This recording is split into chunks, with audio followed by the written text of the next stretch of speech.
Hello అందరికి, ఈ video scroll చేసే ముందు ఈ వీడియో అయితే చివరి వరకు చూసేయండి. కళ్ళు బయటకు వచ్చేస్తాయి.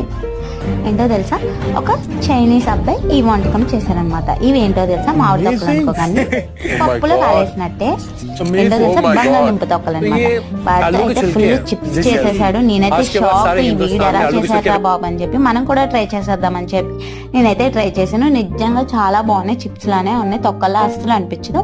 పర్లేదు, ఒక్కసారైనా ఇంట్లో ట్రై చేయాల్సిందే. వేస్ట్గా మనం తొక్కలు పడేస్తాం కదా, ఒకసారి ట్రై చేయండి. ఈసారి మీకు ఎప్పుడైనా నా వీడియో గుర్తొస్తాయి. అండ్ మా ఇంట్లో దుంపలు ఉంటే నేనైతే నీట్గా కడుక్కొని చిప్స్ అయితే చేసేసాను అనమాట. దీంతో పాటు ఏంటంటే ప్రాసెస్ చాలా ఈజీ, కష్టమే అనిపించదు.